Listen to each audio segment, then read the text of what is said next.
Welcome to the Pompey Politics Podcast. I'm Ian Tiny Morris. And I'm Simon Sansbury. Oh,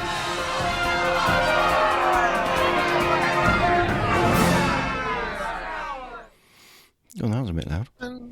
It was loud, and welcome if you are listening to us live on Wednesday evening. It's our budget special following the first Labour Party budget for 14 years. Rachel Chuckles-Reeves got up this afternoon and rocked the mic to deliver the first Labour budget. And we've been analysing it for fully half an hour, I would think, if we give ourselves due credit. Even as much as that. But that's not out of disinterest. That's just purely out of the fact that that's when we both walked in our respective doors. Yes, yeah, and I guess if I think my first sort of, before we dive down into what's changed, what are the ups, downs, and rounds, I think my overall impression of the budget was I think I'm slightly baffled by it all, if I'm honest, Simon. I kind of, we'll have a look at the headlines in a minute, but or maybe I would describe it as a bit of a chameleon budget. What were your first thoughts? I mean, I think, like so many budgets, it was bound to kind of take with one hand and kind of give with another. I think so much of it had been talked about in advance, hinted, suggested, teased in advance, that it was kind of almost hard to be kind of surprised by some of it. But I think for me, there's some interesting things there about keeping promises around taxes, and I'm sure about not raising taxes, and I'm sure we'll get to that in a minute. And there's some interesting things about some impact actually for employers. And kind of those kind of parts on the economy, but also some commitments about key spending in fundamental areas that are that are important to the voters, and that were kind of key parts of Labour's manifesto pledge. But I don't think anyone who had any real understanding or appreciation of what the state of the economy was at the election was going to be expecting some sort of massive, glorious fanfare of, all the solutions are here.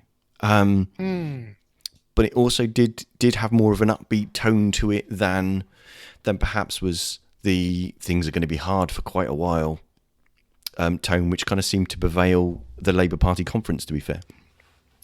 Yeah, and I think by a chameleon budget, I think the piece which I kind of was, I managed to listen to a fair chunk of it in my lunch hour at work, and there was quite a lot of it that I was kind of joining along with the here, because a lot of the language was, was very kind of, well, it was very conservative. It was very, business growth. There was a lot there about welfare reform and, getting people back into work, and depending on how you listened to what was described, it would be viewed, particularly amongst the disabled community, with quite a degree of skepticism and fear. It's very interesting that a lot of the language I felt was very similar to Tory budgets before it, and it'd be interesting to see over the next week how, apart from the stereotype responses we'd expect, kind of how it has been received. So you've got your magic list there about what's changed. Shall we start picking on some key headlines? Let's kind of pick on some stuff. So I guess the easiest place to start is what's not changed. So let's kind of look at that. So there isn't, as we said, any change to personal, and I emphasise personal, VAT, national insurance, and income tax. Yeah. But also no change at the moment for personal tax allowance. No change Although to they did flag, didn't they, that I yes, think is it 28, 29 or yes, 20. yeah. It was So that basically we're going to stick with what the Tories forced upon you, but at the end of that, it'll rise in line with inflation, which I thought was an interesting kind of line to take. I think it's a policy we've spoken about on the podcast before, and I don't think it's one. The freezing of it wasn't something that either of us were in favour of. So, for me, there's a thumbs up for that one, and possibly could have been braver and done it sooner, but you know, we'll take that. yeah, it's I mean, I guess it could have been worse. So no change to profits from additional property. Inheritance tax frozen until 2030, which is extending it by another 2 years. And I think one of the bits that I kind of zoned in on in the middle of my workday was the bit about the 5p cut in fuel duty on petrol. I thought there was going to be a bit about explaining why that couldn't be maintained. This one was one of the most baffling ones. Sorry to jump in, No, you Simon, but you jump, you jump. well, and the reason why I jump in is we as we drove home tonight, I asked Nikki just to check out the price at the pump, and currently at the end of our road, it's £1.35 a litre, and that is down about 10p on what it was a couple of months ago. And if I go back 18 months, nearly 2 years, it was around £1.90. So, obviously the war in Ukraine caused all of the fuel to rocket. And so I kind of looked at that and thought, well, 7p a litre, which is what it would be if they put it up by the 1.7 inflation and took away the 5p, didn't it felt to me like that was one of those ones which would have got a lot of in the headlines. But if you're a driver filling up your car, and in just that 18-month window, you've seen about a 55p variance in the price you pay at the pumps. So that one almost felt to me a little bit like an own goal, particularly as I thought we were supposed to be discouraging folk from using petrol and diesel cars. Yeah, but I think they're facing you're buggered if you go one way and you're buggered if you go the other way on fuel duty, because from an environmental standpoint, yes, you're absolutely right. Part of the encouraging people to move towards EV is actually the unaffordability of, or the greater affordability of travel on EV. Obviously, purchasing them is still a big outlay.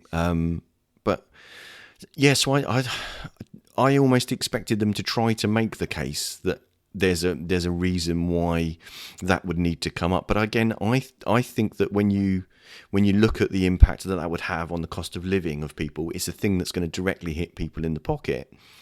I think that in balance has to kind of do that. But there's other things later on in the budget that speak to encouraging that switch. But I expect, if I'm honest, I thought they were going to take the flak and reverse that cut in fuel duty.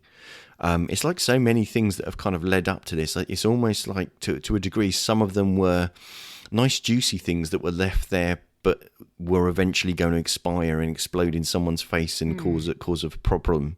And like the income tax giveaways before the last election. I thought they were going to go the other way, so I was quite pleased from a point of view of, yes, that's going to be a good thing for most working people, and at the end of the day, most of the things that we buy transport to us by some form of road vehicle. And most of that transport is not electric, despite all of the stuff that the likes of Amazon and I think some of the supermarkets do about their home deliveries being electric.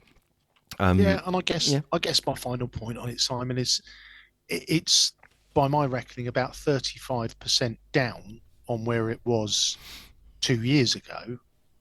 So to bump it back up by 7%, I get it. As you stand here today, it depends what, with all measurement and statistics, is where you measure from, doesn't it? Your tank of fuel for next week would end up going, which end of the spyglass do you look through? Because if it went up by 7%, you'd kind of go rumph. But if you looked at it in terms of where it was 18 months, you know, 2 years ago, well, it's down by it would still be down by sort of 30%. You kind of think, but anyway, they didn't. They left it where it was, despite whispers they were going to take it away. So let's keep going. No, so yeah, some good ones there.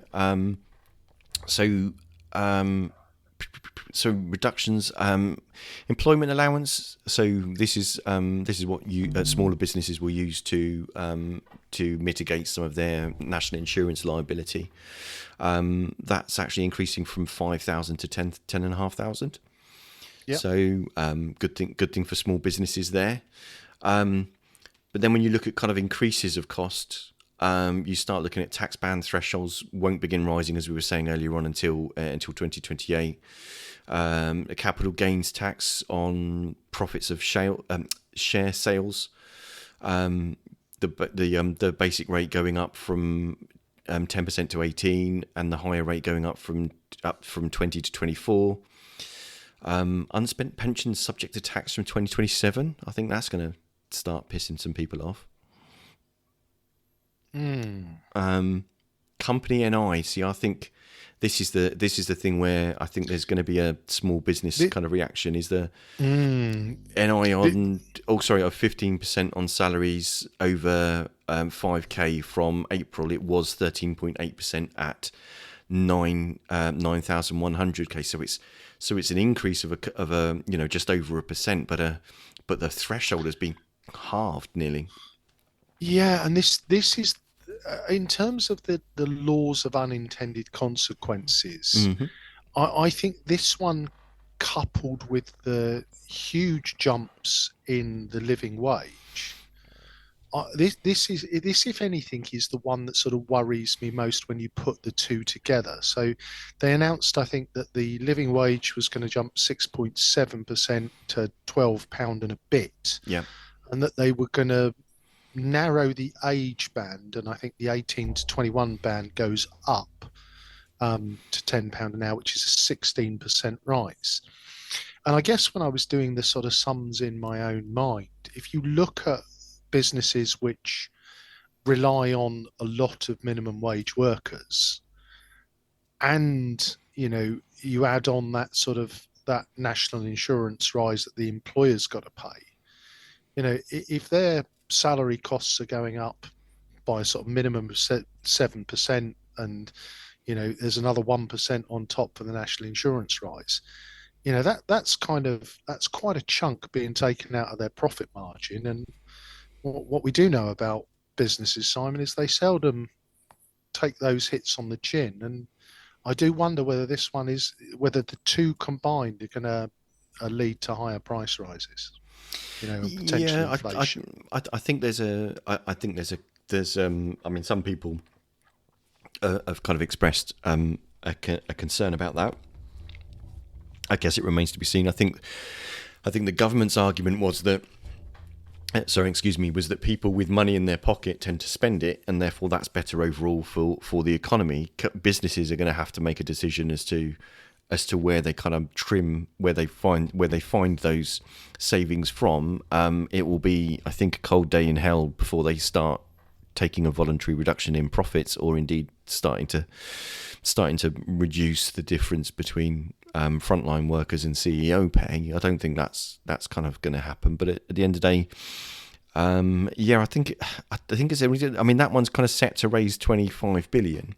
So it's it's not an unreasonable kind of chunk of money, but there's a bit of me that thinks, would it have been too expensive to administer to have changed that so that it impacted businesses over a certain size? Because if you look at the Tesco and the Amazons, they're in a different situation. Whereas if you look at your small businesses, your small single outlet or retailer, or you're talking about your single trader. They're not a single trader either if they've got staff. Sorry. No, no, no. But did you get my kind of point? If it's a small Yeah, business below a certain level of turnover, I think maybe you could have softened that by having them exempt from that increase, and even if you meant a couple of decimals of percentage increase higher for the larger companies, that's the thing I think was a trick missed, but perhaps that was too difficult to administer. yeah, and I think there's always that element, isn't there, with any change to tax legislation. If you make it too specific, the tax lawyers that work for these big corporations are always very skilled in the art of making sure that they don't pay it. So Yeah. I guess it's that, it's 1.2%. It raises 25 billion. I guess there is this element of, as a fiscal conservative, and I know as a conservative, I'm always supposed to, harumph and hurruff about the nanny state taxation and all of the rest. But this felt to me like the least of all evils in terms of the options that were on the table, and having ruled out personal tax increases in the manifesto and made such a big thing of it, this was really the only place they had left to go. Yeah, once you've kind of backed yourself into a corner in that way, you are kind of limiting your options in that kind of field. Some other things that were going up, that £2 cap on bus fares is going up to £3. That applies outside of London and Greater Manchester. So I don't think a pound kind of difference makes a massive thing, but it is. I think it helps lots of people get to and from work in a very kind of simple and cost effective way. Sorry, you were going to say something. But this is where I've got my head in my hands on this one. Okay. Because if you go to work 5 days a week, yeah, and I presume that £2 fare is a one-way journey. It is, yeah. Then your bus fares have just gone up, if you work 5 days a week, by £10 a week. Yeah. And if you are a car driver, they've saved you from having your 7% increase in fuel duty, which, if my maths is roughly correct, means if they would have applied that, then only people who spent £130 a week on fuel would have been paying £10 more. But your folk who are going on the bus, they've hit them with a £10 a week rise. Yeah, but don't forget, the cost to the government is the subsidy, so it's the other part of what the cost of the ticket would be, not just the difference between £2 and £3. Yeah, I guess if I'm looking at A and B individually, the government, the individual is £10 a week worse off if they're a bus user. And yeah, and that's why I said with this whole budget, Simon, I'm a bit baffled. Protecting car drivers and hitting bus travellers, it just feels a bit muddled to me. Well, on the flip side, the next thing, vehicle excise duty for all but the most efficient new petrol cars to double in the first year. So again, that's kind of pushing the move to EV, and a £2.20 new tax per 10 millilitres of vaping liquid from October the year after next. So it's quite kind of clear that they're not as it doesn't appear that they appear to some degrees have different risks than smoking does, but professionals that actually understand the data will understand, to what sort of degree. Tobacco tax increase 2% above inflation. Stamp duty surcharge for second homes up from 3% to 5% in England and Northern Ireland. So again, that's that. Sorry, go on. Well, that I mean, the tobacco thing, you kind of understand. The government's made it pretty clear. The previous government was, was all for pushing raising the age that you can buy cigarettes.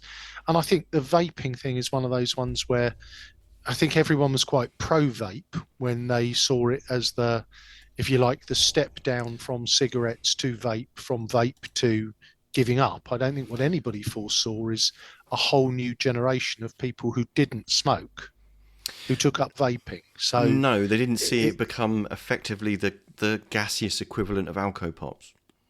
yes, yes, I think it's a fair point. And in terms of that, the kind of, the increase in stamp duty on second homes, that was another one. Again, my keyword of baffled. 3% to 5%. I kind of think, well, that and wasn't that one that you could have gone perhaps a bit harder on? I I I, I think from a from a populist standpoint, I think that kind of, oh, well, I can barely afford to buy a second home now.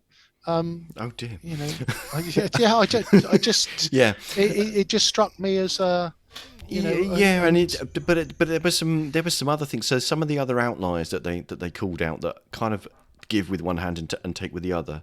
I'd left the thing about the minimum wage in kind of this column, which was the over 21s rising from 11.44 to 12.21, but the 18-year-olds rising to £10, but also talking about moving to a single adult rate, so essentially dispensing with the different rate between 18 and 20, yeah, which I do think is an interesting move. If you've got adults that are actually trying to live, that are trying to afford to live, that you kind of want to be contributing to the economy and trying to find places to live, then it does seem a bit shitty, for want of a technical term, to be able to legally pay them £3 less an hour than you can someone that's a couple of months older. yeah. I mean, the phased age thing, I saw. Again, it's another one of these things which I sort of get, but I sort of don't. And it's all about somebody's personal circumstances, because you know, if you are 18, you're living in, you're trying to live independently in a Mm. flat or a room on your own and do all of those things, then your bills are no less than a 22, 23-year old. Get equally, there's a flip side that says, if you are if you're still living with mum and dad and all those kind of things. So I think, it does simplify things. I think you know, and again, when we talk about, some of those, I touched on the potential impact for those hospitality jobs, which rely heavily on a sort of student high turnover market. Again, if we think about some of our larger fast food vendors, I do wonder whether, when you put the minimum wage, the closing of that gap, and the increase in employers' NI together, um, your crusty burger might be costing you a bit more come the middle of next year. Well, I mean, it might, but let's be honest. If McDonald's burgers, other fast food is available, become £3 or £5 dearer, it's not really going to hurt if that means that less people buy them. Yeah, yeah, no, it's not. It's not an. I agree with you. It's not an essential No, foodstuff. it's Yeah, not. Despite all attempts to kind of make it appear otherwise. Triple lock of state pension increases by increases the state pension by 4.1% next year. mm, I'm sure the easy thing was of if only that was before winter. The carers allowance increasing earning thresholds from 195 to 195 pound from 151 pound per week. Confirming that they're funding the tunnelling for HS2 to make sure it I'm not gets to sure your Euston numbers are Station. right there, What? Simon. No? Have I? No, I, I, I think the carers allowance has Mhm. actually jumped markedly. What, from Um, 151 to 195 pound per week? yeah, I thought that 151 number was much lower. Um, That may be so a rushing in the door kind of Yeah, jobby. So my yeah, apologies no, for. and it is a it's interesting because there was also some stuff about looking at overpayment, because again, one of the things with carers allowance is that once you start in a year receiving it, the way it works currently is they will keep paying it to you until the end of the year, and then work out whether you were entitled to it, and if you weren't, you're then invited to give it back. Yeah, that So seems a bit bonkers. yeah, so and I thought the threshold was something like £81 a week. So there is that element of it's very easy to go over, um, and they then look at your week to week earnings rather than an average. So you know, I think it is you know, I think with people having more caring responsibilities, it's one of those things which that was a policy that made sense to me.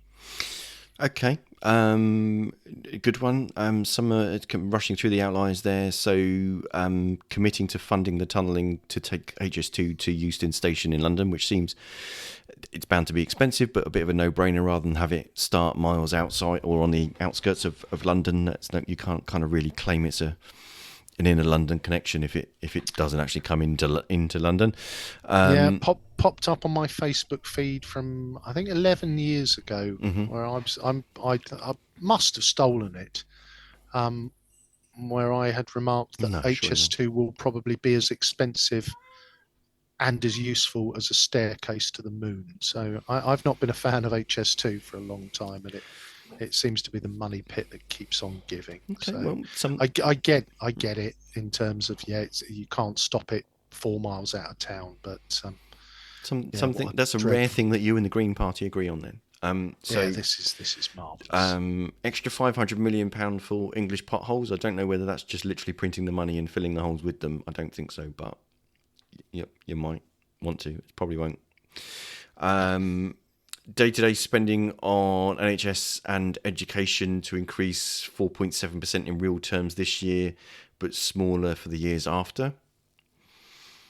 Home Office budget to shrink by 3.1% this year and 3.3% next, in real terms.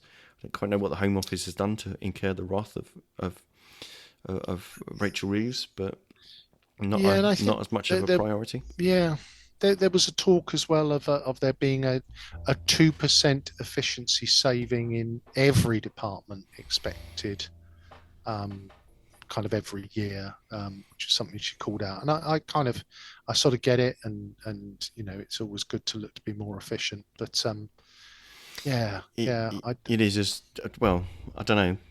Large organisations seem to whenever they're trying to find cost savings, they seem to spend lots of money on consultants, and then wonder why they don't necessarily realise the savings because they don't necessarily enact all of the things that need to do that are cost saving measures, and actually in the end complicate their processes even further and then create more kind of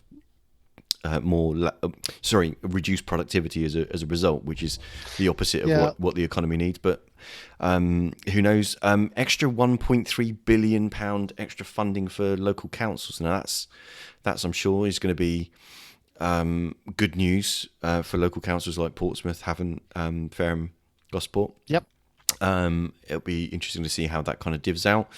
The local council is now going to get to keep all proceeds from right to buy sales, as of next month, although the right to buy discounts are going to be reduced.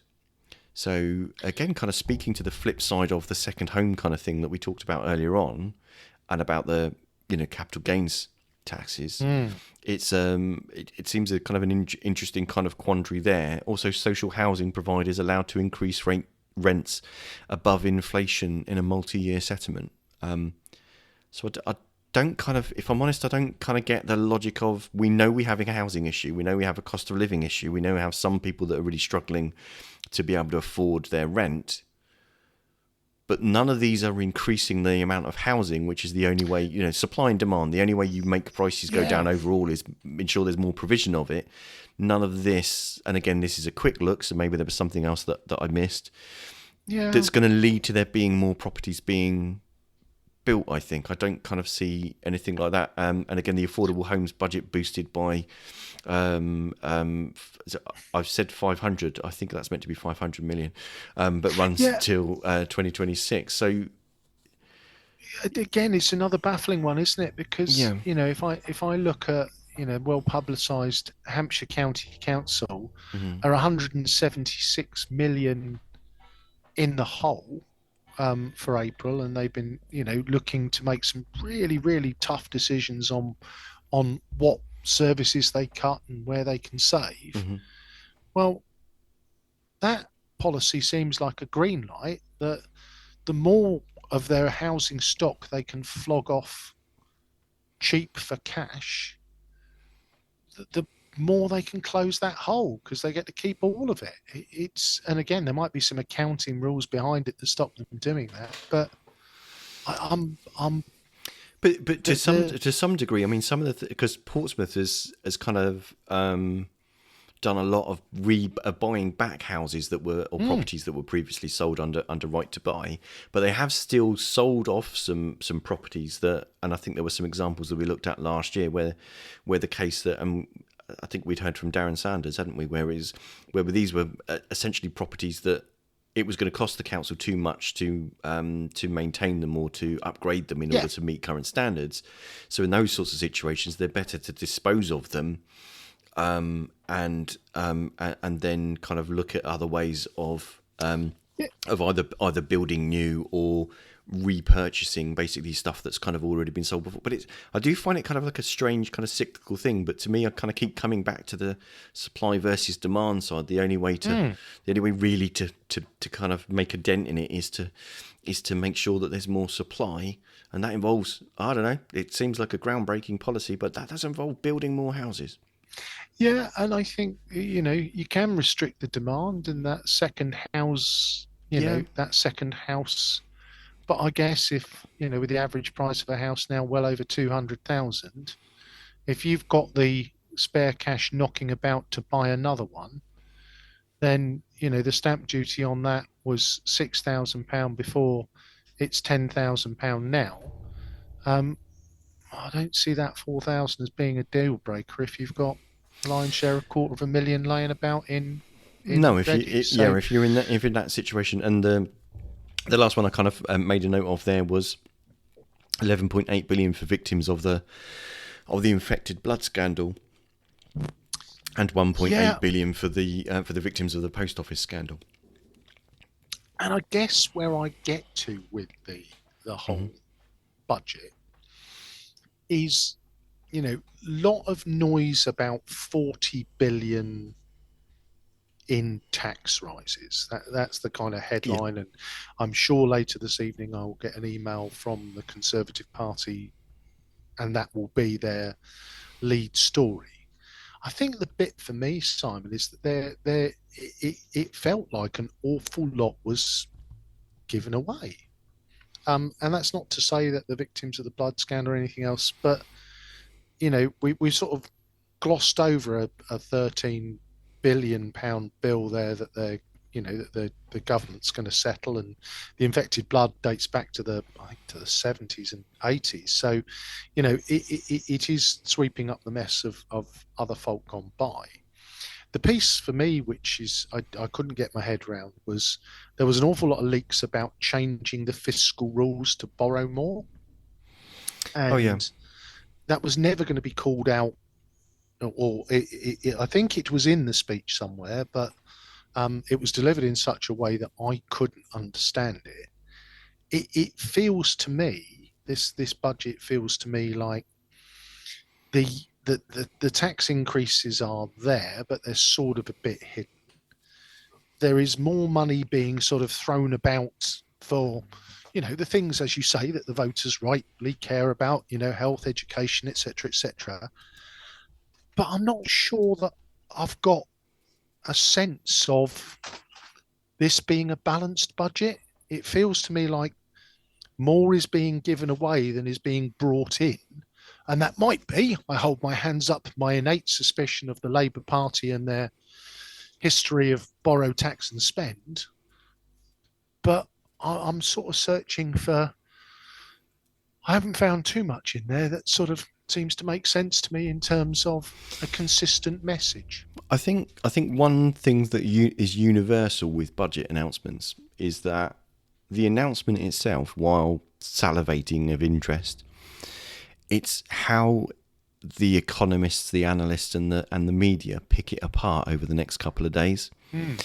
and kind of start to get into the detail, to read between the lines and kind of understand everything. It's a 162-page document, so Yeah. that there's a lot there to kind of get through.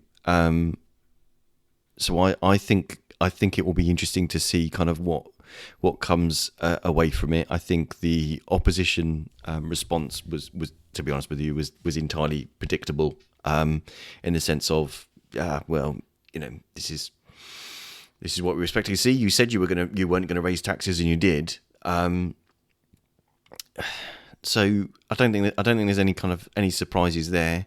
I think the two different major parties are blaming each other about what the state of the economy was as of the election, and there are differing reports depending on who you want to listen to, whether it's the Daily Express or the OBR. But I think today is probably too early to really kind of understand anything other than the headline things of, if you're someone that's actually on minimum wage, it's a good piece of news because your wage is definitely going to be going up.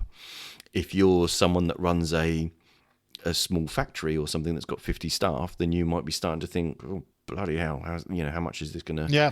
this gonna cost me? So I don't know. Again, I think it's always early days. The key thing is kind of what happens afterwards. I think the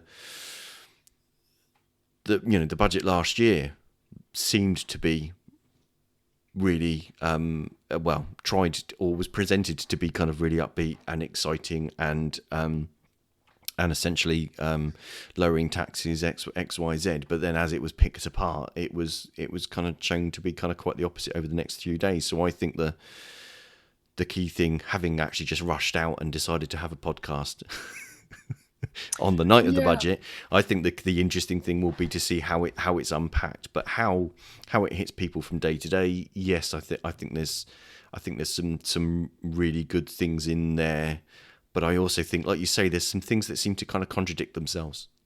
Yeah, and I think, and I guess it's that. I guess for me, I always look for a narrative in a budget, and as you say, that the last Conservative budget, that the narrative was, and then I woke up and everything was okay. Have a tax cut. P.S. We know there's an You know, election coming. it was the end of the story, and it was, everything had kind of petered out, and so it was one last, desperate roll of the dice, and no one was listening. And that for me was quite a clear narrative.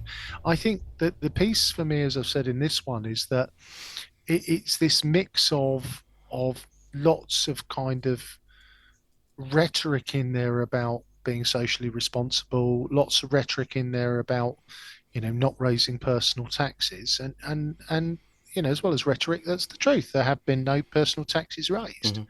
Um, I think the bit for me is that element of, there was a lot of posturing before the budget about hard messaging. And I think you touched on it, before the Labour Party conference of, It's going to be tough. It's going to be hard. Brace yourself. This is going to sting. It was almost kind of expectation setting of, this is going to be painful. And I don't know whether the mess that was intentional in order so that this kind of lands more comfortably and doesn't feel then as painful as it is, because there isn't anything here that makes me, that, if I'm honest, kind of makes me sit up and go, oh bloody hell, that's going to hurt. Well, immediately, but it's I don't know. I think it is a different tone. But then there were kind of people, reporting, or people going on media, kind of saying about perhaps they'd overdone it's going to be dreadful message, and kind of needed to dial that back, because it's almost like convincing people that everything's going to be shit. And funnily enough, if you keep telling people that everything's going to be shit, that it finds a way of manifesting itself. So to some degree, it becomes a self-fulfilling prophecy, doesn't it? It's Yeah, like mentioning the R word. yeah. And I think the other thing that it kind of that 1.3 billion Mm. saving for the winter fuel allowance doesn't doesn't really look like Doesn't it touch the was sides, does it? For all the political cost. for all the political cost and the potential human cost. Mm. If I, Yeah. if I line it up against, and I keep coming back to that fuel duty thing, you could have stuck 7p on the cost of a tank of fuel or on the cost of a litre of fuel, and nobody, there had been political capital in it, but nobody would have noticed. Absolutely nobody. Because the price to fill your car up bounces about so much, you never would have noticed. And that would have more than paid for the winter fuel allowance. And I kind of look at it and think, well, if I was a Labour Chancellor, which is probably unlikely to happen at this And I point, do think that's an unlikely career yeah, course for you. Yeah. but I'm a little bit kind of, I just shake my head. I don't, you know, because there was a lot of, maybe it was positioning and everything else. There was a lot of positioning I heard that said, Rachel Reeves is going to come out swinging in this budget, and it's she ain't going to pull any punches. It's going to be a bad news budget for the times that we are. And I'm like you. I look at it and I think, well, I don't think it's. yeah, I think the more I think about it, I think that's expectation setting. I don't think it. yeah, At first glance, as I say, it will be interesting to see as it's picked apart in the next 3 days. At first glance, I don't. There's nothing that kind of makes me sit there and think, "Oh, bloody hell!" But then again, to be fair, when you compare that to Kwasi Kwarteng, go for growth at all cost budget, anything's going to look really kind of tame and quite whisper quiet in comparison, isn't it? yeah. And I mean, a lot's been made of the Quasi's fiscal event, and the danger with any kind of push all your chips onto one colour and spin the wheel is it's only ever either end spectacularly well or spectacularly badly. Yeah. And this does have a feel of more balance about it, but it's yeah, I, as you say, we'll need to allow it to be digested, It's but got to I continue don't think there's cooking. going to be a great deal of commentary on it because there's quite a bit of so what in there. Well, we'll see how it unpacks over the next couple of days, and whether that will be an unraveling, in the sense of it gets picked apart and picked to death, or whether that becomes of there's this. More we shall see, but we can't do all that tonight. So No, let's we've squeezed every ounce of goodness out of it, and obviously on Sunday evening we'll be looking ahead to our next episode. We are crossing the pond to the good old US of A, are we not? we are indeed. Well, that's the subject. We're not getting on a plane or a boat or anything. Just to No, clarify, our budget really doesn't even stretch to a ferry to Gosport, to be honest. to be fair, it's 450 quid each if we were to go by private jet. So, We that's we been the don't, yeah. deal breaker on that one. I mean, we're both Swifties, but neither of us know her that well to be able to borrow the private jet. So, and I don't think Elon Musk is going to lend me his. So, No. and also probably better not that either of us try to fly one. So ahead of the other there's a couple of big events coming up, isn't there? There's the end of the Conservative leadership contest gets announced on November the 2nd, just in case there was any danger that got forgotten with the budget, and then the November the 5th we've got the US presidential elections. So remember the 5th of November. I hope that's not portentous as to what happens with the result. But yes, we will be joined by Lee Sartain, who's a senior lecturer in American history, to help us kind of pick it apart and understand, help us Brits understand and try to kind of make sense of what's happening at stateside. So do join us at 6:27 on Sunday, where we will be looking to the stars and stripes. Absolutely. So you've been listening to the Pompey Politics Podcast. I've been Ian Tiny Morris. And I've been Simon Sansbury. Don't forget to like, follow and comment on Facebook, or comment and subscribe on YouTube. Find us on all the social media platforms: Facebook, X, YouTube, Threads, LinkedIn.